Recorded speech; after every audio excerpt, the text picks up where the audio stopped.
Hari Om Tatsat. Hari Om Tatsat. Jaya Guru, Jaya Guru, Jaya Guru.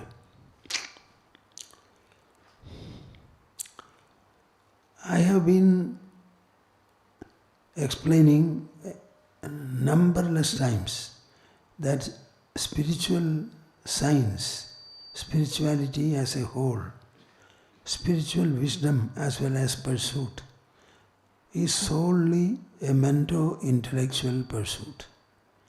Will you keep this in mind? In spirituality, you have to apply only your mind and intelligence. And by so doing, the improvement, reformation, refinement, elevation, enlightenment, all these are to be brought about to the mind and intelligence alone. Bondage is mento-intellectual. Liberation is also mento-intellectual. The soul or the self, it does not have any bondage nor freedom. The bondage, if at all, is caused by the mind and the intelligence felt by them. And by sadhana, it is this bondage that will be removed and the mind and the intelligence will start feeling free, freer and freest.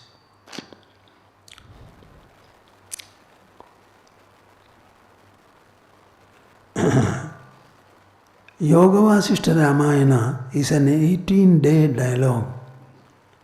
Every day that transpired in the palace of Ayodhya, where the 15-year-old Rama was the sole focus, but around him, including his father and mothers, several officials of the palace, citizenly chiefs, a number of Brahmins, ascetics, sages, saints, philosophers, scholars, all of them were there. And the session was from morning to evening. You don't have a morning to evening session here, I think. It was from sunrise to sunset. And that lasted for 18 days. So you can imagine how much of area was covered by Vasishtha Deva and imbibed by Sri Rama, who was only 15 years old. The subject of spirituality is dealt with in all thoroughness, fullness and abundance. I will quote one verse from Yogavāsiṣṭha Ramayana inscribed by sage Valmiki. Sage Valmiki is the author of the biographical Ramayana about Sri Rama's life, the prince and the king's Rama, his life. The Yogavāsiṣṭha Ramayana also is inscribed by the same sage Valmiki. But the speaker of it was sage Vasishtha. But fortunately it was recorded by Valmiki. Naishkarmyena na tasyartho, na tasyartho asti karmabhi, na samadhi javabhyam va, yasya nirvasanam manah. You have to apply your mind and intelligence. Listen to me and then reflect upon the message. Realize its gravity, depth, refinement and fullness. What does Vasishtha say here? Yasya nirvasanam manaha, whose mind is free from desires. When the mind becomes free from desires, that the man who possesses that mind, he has no need for anything. We are discussing the subject of spirituality. So the emphasis is on spiritual pursuit. So he says, Naishkarmyena na tasyartho. Spirituality has got the ideal of reaching a state of naishkarmya. It means actionlessness. Actionlessness. All of you are active, madly active. What for? You yourself know.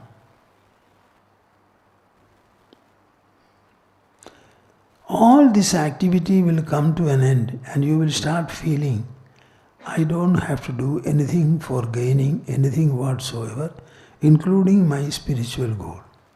So this Naishkarmya is said to be a siddhi, spiritual perfection. Another siddhi is ego effacement. Another siddhi is fullness of knowledge. Naishkarmyena na tasyartho. For one whose mind is free of desires, he has no purpose to be gained by the lofty Naishkarmya siddhi. A state where one feels that I don't have to do anything in order to gain anything for me, nor do I have not to do anything with a view to achieve anything. That is Naishkarmya. Na tasyarthosti karmabhi. Nor does he have any need for performing actions. Actions as a householder, as a vanaprastha, as a sannyasin, X, Y, Z. No.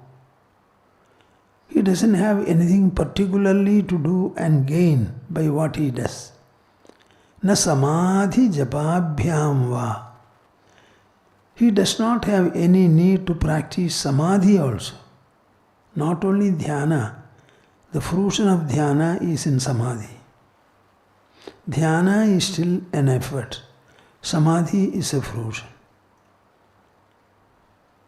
What is samadhi? Dhyana is this. Samadhi is this. This is the only difference. Samadhi is a state of absolute stillness of the mind and the intelligence. They don't have any impetus to act and they don't act and move. When the intelligence and the mind become still and poised, what happens? When the intelligence and mind have become still and poised, then intelligence is a functioning factor, mind is another. These are all functional factors. When the functions stop, what functions? That original substance that is revealed. Na samadhi japabhyam va. By doing a lot of japa, chanting, yasya nirvasanam mana. When the mind becomes nirvasana, free from desire, nothing else is to be sought, gained or confirmed.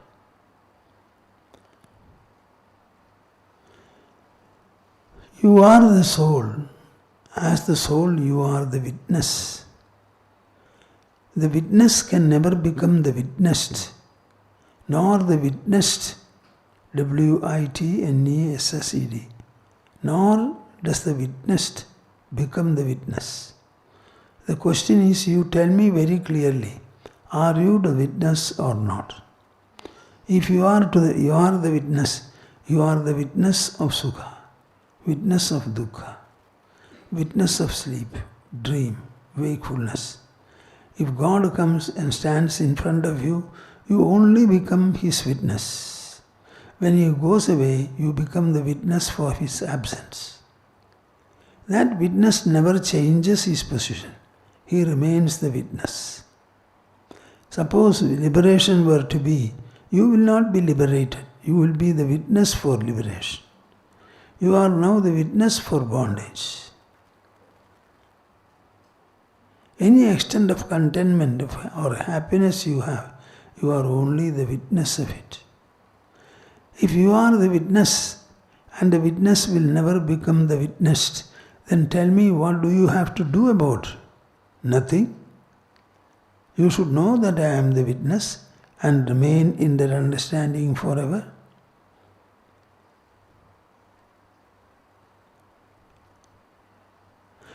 No further questions, no further seeking, no further doubt, no further aspiration. So the wonderful state of fulfillment is one where the seeker has no seeking left with him. The sadhaka has no sadhana to be done for him. Tatas sadhana nirmuktaha. He becomes liberated from sadhana. It's a very, very lofty state. It requires a great fortune for you to understand it, listen to it. Who will explain it? Nobody will explain. So yesterday we had a question and a answer about desirelessness and then realization. What is the relationship between the two? Actually, this desire freedom itself is realization. But that desire freedom, it will not all of a sudden settle.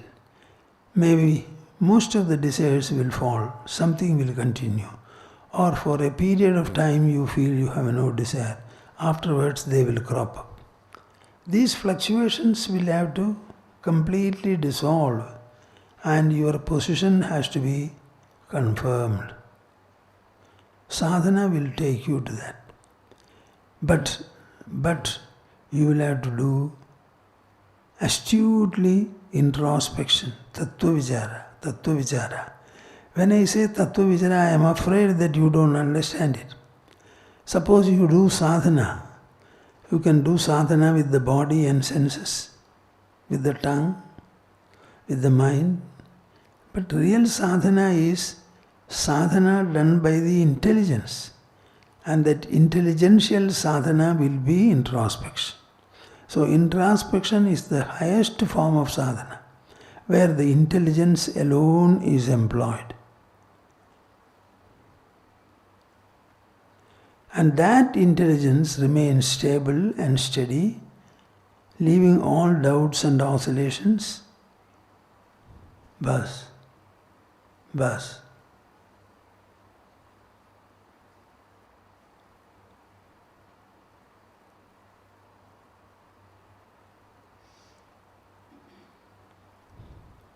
Now, this is a state to be attained.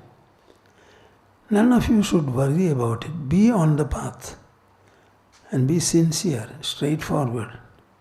And by the passage of time, you will reach there. Tat swayam yoga samsiddha kalena atmani vindadi. Kalena atmani vindadi. By the passage of time, you will reach there.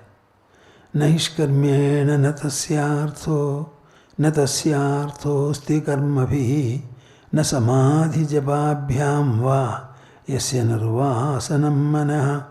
See, a man who has attained this state, he will not have the desire to be in samadhi and enjoy the bliss without any interruption. Even that feeling will not be there. I should take to meditation and enjoy the bliss of samadhi. No. That is also a desire. Instead of worldly desire, you have a desire for practicing samadhi and attaining fruition. So the desire, the object is replaced, that's all, purpose is replaced. That also will go. It is such a wonderful state. Try to think about it. Fortunate all of you that you have come here and you are able to hear these supreme truths. Harihi Om Tat Sat. Jai Guru, Jai Guru, Jai Guru.